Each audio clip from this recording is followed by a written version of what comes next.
Jóvenes, buenos días. Nos podemos dar un par de minutos para poder de repente estirar las extremidades. Jóvenes, buenos días. Buenos días.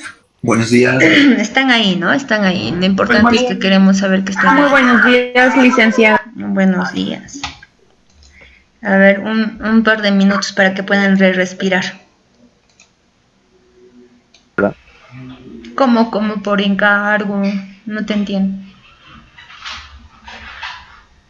Digamos, a presentar un trabajo y no se puede mandar presencial, digo virtual por eso de la red, se podría hacer al alcance presencial. Claro, me lo puedes dejar en un lugar determinado y ya no hay problema. Pero de todas maneras estamos haciendo clases virtuales y la idea también es que sea virtual, ¿no? Para facilitarle a muchas personas, porque no todos están dentro de la ciudad, hay algunos que están en zonas rurales. Entonces, tomando en cuenta ello, lo preferente va a ser virtual.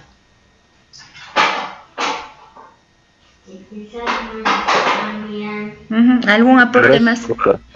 No te preocupes.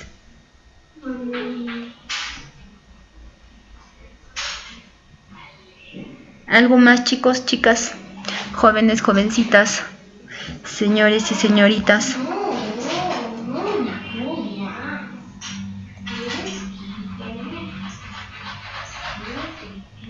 Y entonces creo que ya podemos empezar a desarrollar nuestra clase, ¿no?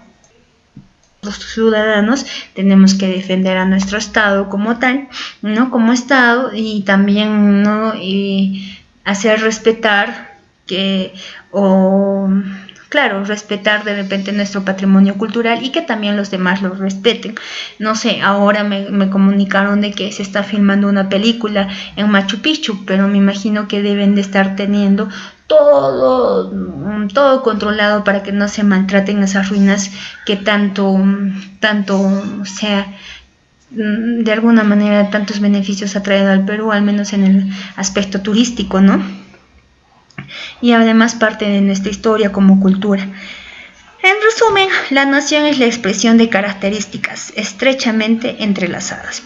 Una, la historia en común, una personalidad propia y un proyecto en común. Estamos observando el pasado, el presente y el futuro. Las dos primeras siempre están entrelazadas, ¿no? Históricamente, mientras que la última ya es una expresión de voluntad. Entonces está claro lo que es una nación, ¿no? Un grupo de personas están identificadas por origen, costumbre, religión, tradiciones, lengua, espíritu sobre un territorio, ¿no? Entonces, lo que decía su compañero, ¿qué lo hace diferente del Estado? El Estado podemos tener diferentes ideas, por ejemplo, pero si el Estado también está constituido por el grupo de personas, sí, está constituido por este grupo de hombres, sí, que tienen que ser de manera sólida, también comprende que deben estar comprendidas en un determinado territorio. Por supuesto, están comprendidas en un determinado territorio. Y además también, de alguna manera, el Estado está comprendido por ciertos bienes que se reconocen como tales. Sí, en realidad sí, ¿no? Ya lo vamos a entender más adelante eso. Ahora, también debemos encontrarnos que el Estado es una comunidad de hombres fijados sobre un territorio propio y posee una organización. Ya, entonces la diferencia es la organización, sí, de alguna forma sí, pero también en la nación se pueden formar ciertas organizaciones. Pero sin embargo, uno de sus compañeros dijo, jurídica y políticamente. Ya, ¿y qué será jurídico y qué será político, no? Entonces, ¿cómo hacemos que esta comunidad humana, que está en un determinado territorio, que debe de tener un orden jurídico y político, cómo lo entendemos? ¿No? Es que el poder o esa autoridad que se tiene que ejercer sobre un grupo social tiene que ser monopolizado, por decirlo así. Y a eso se llama soberanía. ¿no? La ejecución del poder bajo un representante. Por eso hay veces dicen, no, la soberanía, el pueblo soberano, dicen, ¿no? Entonces, ya, el pueblo soberano, el pueblo que le otorgó, ¿no? Esa capacidad de decisión o ese poder a ese representante. Ya, entonces hay veces decimos términos que no estamos conociendo y no lo estamos detallando de la mejor forma, ¿no? Por lo tanto, el concepto de Estado será el siguiente: el Estado es la nación organizada. ¿Qué era la nación? Así por el conjunto de personas que están sobre un territorio. Ya, entonces el Estado es la nación organizada jurídica y políticamente asentada sobre un territorio, que tiene una autoridad, que es un gobierno y que posee la capacidad de entender o mantener las relaciones con otros estados, que lo reconozcan como tal, ¿no? Su finalidad será siempre lograr el bien común. Es en la corrección jurídica de la nación misma. No estoy entendiendo nada, en realidad no estoy entendiendo nada, docente. Ya, a ver, mira, cuando yo te digo, ya hemos entendido perfectamente lo que es nación, pero cuando yo te digo que es jurídico, yo te voy a decir que dentro de tu grupo ustedes han ejercido la democracia, ¿verdad? ¿O me equivoco? ¿Eso es verdad, Franklin, o no? Franklin Sela. Sí, mi sistema se aplicó a la democracia. Ya, entonces yo pensé que les habían impuesto. Ya, entonces han aplicado la democracia. Y lo que nosotros tenemos o conocemos por democracia es que la mayoría manda, ¿no? Y hay que respetarla. Por lo tanto, ustedes han aplicado ciertas reglas, ¿no? ¿Saben qué, compañeros? Han dicho, ¿no? La delegada, yo solita no voy a poder de repente representar a todos con todos los cursos, y nombremos diferentes delegados. Me pregunto, ¿será una regla o no será una regla que se ha dado entre ustedes en este grupo humano? Sí. Sí es, por supuesto. Es una regla. ¿Y qué tiene que ver lo que nosotros decidamos con lo que es lo jurídico para el Estado? Es que así empezó todo, ¿no? Se dieron estas reglas que luego fueron normas, y estas normas se dieron entre leyes y sanciones, las cuales nos dan deberes y derechos. Ya entendí, dicen, ¿no? Y estos deberes y derechos, ¿cómo nacen, no? A través de una organización que hoy conocemos, que está plasmado en un documento que lo conocemos como Constitución Política, y nuestra Constitución Política se desmembró en diferentes partes porque no pudo acarrear tantos derechos. Se desmembró en un Código Civil, en un Código Penal, en un Código Administrativo, ¿no? Y en diferentes formas. Pero vamos a hacer los ejemplos con lo que más conocemos. Entonces está organizada jurídicamente porque nosotros damos reglas, porque estas reglas se han convertido en normas, y estas normas se han dado también como leyes, decretos, etcétera, etcétera, que nosotros debemos de cumplir, porque ahí nos reconocen nuestros derechos. Pero también tenemos una responsabilidad con el Estado, y por lo tanto también nacen nuestros deberes. Entonces a eso se llama una organización jurídica, ¿no? Porque el Estado les tiene que decir, mira, ciudadano, yo te voy a cuidar, yo te voy a respaldar, yo te voy a dar trabajo, yo te voy a dar salud, yo te voy a dar vivienda, pero tu responsabilidad es que tú tienes que tener una convivencia pacífica. Tú no tienes por qué golpear, tú no tienes por qué matar, tú no tienes por qué robar, nada, porque si lo haces, aplicaré ciertas sanciones. ¿Y cómo son reflejadas esas sanciones? Te dice, ¿no? El hurto está con una pena privativa de libertad de 4 o 5 años, ¿no? O el homicidio está, ¿no? Entonces, son acciones negativas que el ser humano tiene y que el Estado las tiene que coercionar, ¿no? Las tiene que coercionar, ¿para qué? Para mantener la convivencia pacífica entre todo este grupo, entre este grupo humano, ¿no? Por ejemplo, si tu compañera va a decir, ¿saben qué? Yo voy a venir y voy a dar las notas y les voy a decir, ¿sabes qué? En este curso tengo 3 aprobados. ¿Qué me dirá la delegada del grupo? Señorita Lourdes, tenemos 3 aprobados porque los demás no han participado, sus exámenes pésimos, entonces solo tengo 3 aprobados. Y nos vemos al siguiente semestre. ¿Cuál será la primera reacción?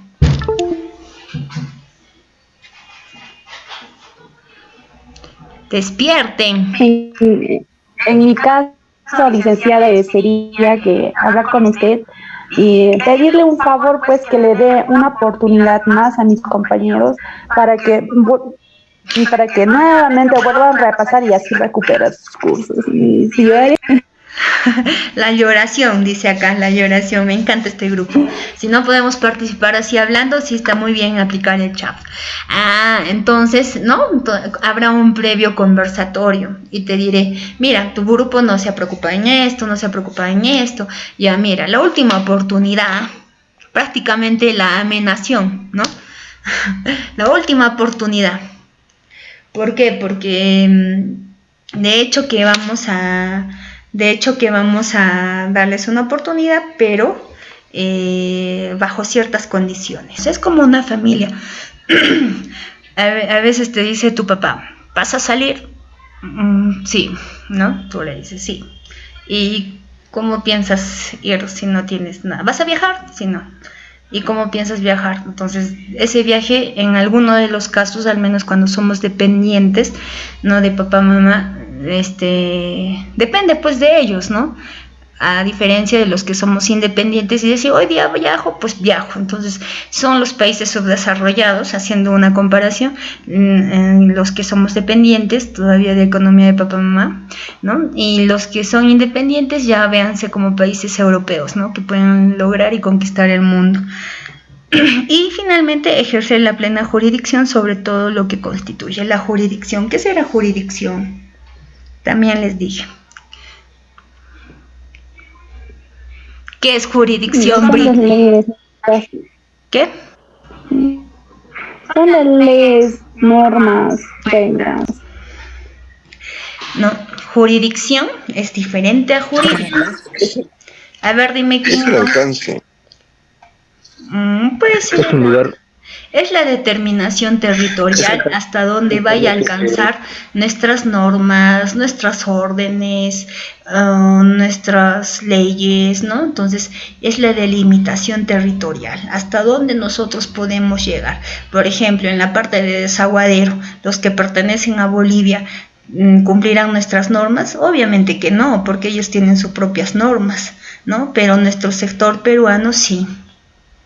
Ahora, pero mis hay otros que tienen doble nacionalidad. Es que, así como en otras familias, tienen su doble nacionalidad porque han podido nacer aquí, han podido tener de repente un matrimonio con una peruana o con un peruano, y así, ¿no? Obviamente que para tener una doble nacionalidad necesitamos diferentes recursos, ¿no? Entonces a eso ya vamos a la consolidación del Estado. Ahora también vamos a hablar sobre los principios que deben de regir al Estado peruano. Pero sin antes decir, nadie me va a acotar nada, no me va a preguntar nada, de repente todo está perfecto, está aburrida la clase, no sé.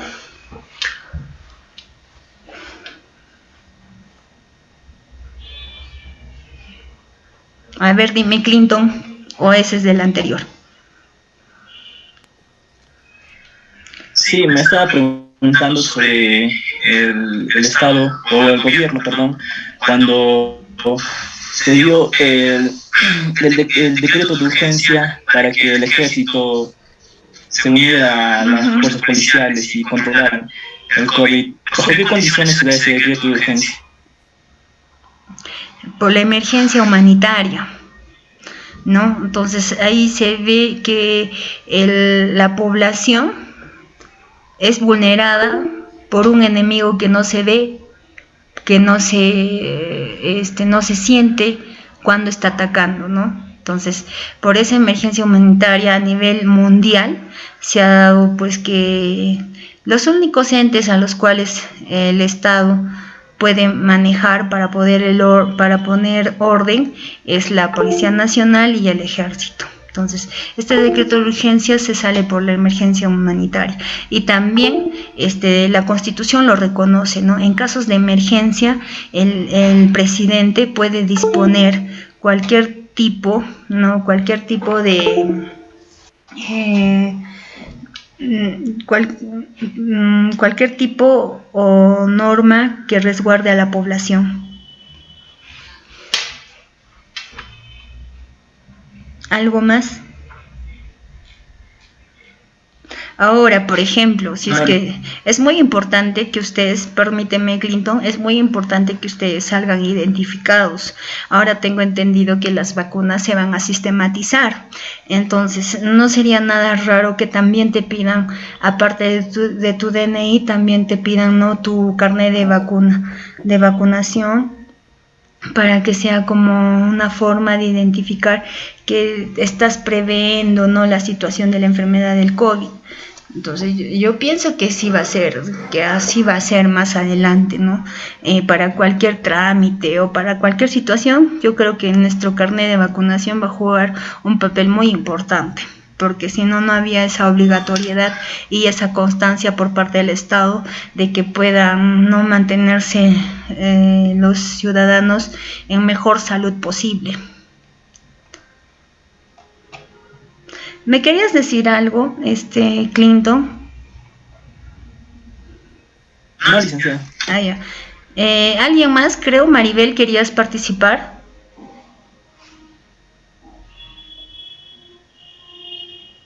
¿Qué pasa con la Padula, John? Sí, pues John. ¿Quién es? Fabricio, tú eres Eso argentino, de la doble peruano. nacionalidad. Era sobre la doble nacionalidad un ejemplo. No, claro. A ver, por ejemplo, uno de los problemas que tuvo un candidato que era Hernando de Soto, ¿no?, era por su doble nacionalidad. Obviamente era el, creo, norteamericano y también peruano, porque él había nacido, creo, en Argentina, digo, en Arequipa, pero su formación académica y también la persecución que tuvo con el terrorismo en ese entonces lo conllevaron a vivir al extranjero, y como convivió en el extranjero y por la constancia y por el tiempo y también su desenvolvimiento profesional que tuvo, ya pues le dieron su doble nacionalidad, ¿no?, en el extranjero. Que bueno, he visto que bastante le han observado la población con respecto a eso. No solamente nuestros jugadores, sino también hay diferentes representantes a nivel de la nación, ¿no? ¿Qué más? ¿Alguien más? Para pasar a mi siguiente tema. Aunque ya son las 11:53, ¿ustedes piensen que nos podemos quedar aquí o para que descansen o seguimos con nuestro tema? Porque tengo un temita que va a venir, elementos del Estado, y eso sí es un poquito largo, que me va a abarcar de repente una hora y un poquito más. Mañana nos vemos, no creo que me alcance esa horita, mamá. A ver, dime, Rildo. Doctora, muy buenos días aún. La pregunta que yo tenía era, ¿qué tan independientes somos en temas de políticas sociales? Porque veo que, a veces siento que, o veo que se toman ahí copiando, o sea, no se ponen a mirar adentro de la población, dentro del país, qué es lo que piensa respecto a determinadas políticas que toman, porque creo que solamente hay veces tratan de copiar a algunas políticas que se ejecutan en otros países, y acá tratan de hacerlo eso, es decir, no, hay veces pienso que no le dan la debida, Bueno, te o diré sea, que no ¿qué es piensa bueno. verdaderamente la gente? No es bueno, no solamente las políticas son copiadas, sino también yo como abogada veo, mira, dentro de un paréntesis, yo como abogada veo que muchas normas están dadas, pero de una forma de copy-paste, por no decirlo así, ¿no? Y eso no está bien. ¿Por qué? Porque la realidad que nosotros pasamos es muy diferente a la realidad de los lugares que están copiando las normas o las formas de uso de la política. Ahora, nosotros debemos de entender bien qué es una política social y debemos de conocerla, que es como una ciencia normativa, que es de conocimiento, ¿cómo te puedo explicar, no? Que esa política se aplica, pero también para hablar de política tenemos que discernir diferentes tendencias, que es la izquierda y la derecha, dos tendencias muy fuertes y muy vistas, ¿no? Entonces, la izquierda siempre busca el comunismo, siempre busca la igualdad social, etcétera, etcétera, mientras que la derecha reconoce aquella aportación de un esfuerzo propio para que tú puedas tener, ¿no?, la superación de ti, ¿no?, superación por ti mismo. Entonces, todos, creo yo, empezamos por una izquierda y finalmente elegimos continuar en ese camino o también cambiar de camino, ¿no? Entonces ya en el transcurso de tu vida, ya tú vas a tener que elegir. Entonces ahí más que todo estamos haciendo o cuando estamos hablando de política, entonces tenemos que conocer bien estas posiciones, pero lo que yo sí te digo, ¿no? Con respecto a términos generales, es que nuestras realidades son diferentes. La política que se pueda realizar hoy aquí será diferente a la que realizan en Estados Unidos. Por ejemplo, en Estados Unidos, para que alguien sea presidente, solamente buscan 2 contendores, mientras que acá hay como 13, 14, 15, ¿no? Entonces es diferente una realidad y a veces traemos sus normas, sus aplicaciones políticas hacia el Perú porque supuestamente pensamos que sí funcionaron ahí, pero también deberían de funcionar acá, que es algo que nosotros no deberíamos de pensar igual. Felizmente ustedes son gestores públicos y espero que esa mentalidad las cambiemos. ¿Por qué? Porque al final nosotros tenemos que observar cuál es nuestra realidad social en la que nos encontramos, cuál es la acción política que debemos de seguir. Se ha evidenciado que la sierra, por ejemplo, tiene una tendencia izquierdista, ¿no? El norte tiene una tendencia derechista, ¿no? Entonces hay que explicar cuáles son esos orígenes, cuál es su origen, su punto de partida, por qué estamos pensando de esa forma, ¿no? Y cuáles podrían ser las soluciones o posibles soluciones a esas fracturas sociales que nos encontramos, porque al final debe de existir un punto medio o debe de existir esa consolidación o ese acuerdo que debe de haber en estas dos tendencias para que las comunidades o nuestros grupos social tengan un rumbo hacia el desarrollo, ¿no? Creo que ya me ha botado del ¿Aló? ¿Hola? Entonces, sí se lo escucho, pero... sí, me gustaría hablar mucho más de esto porque hay muchas cosas que hablar sobre este tema. Muy interesante la pregunta, te felicito de verdad, porque hablar de esto es una tendencia, ¿no? Pero sin embargo ya me falta 1 minuto para salir y creo que su docente ya está entrando porque ya me hizo la seña. Jóvenes, espero continuar con este tema y ustedes también se sientan informados porque ustedes parte de su carrera también tienen que analizar estos puntos sociológicos porque han sido transformaciones dentro de la humanidad y por eso que hemos llegado a este punto, ¿no? Entonces, muchas gracias por la pregunta y nos vemos a la siguiente. Bye, bye, ya me botan.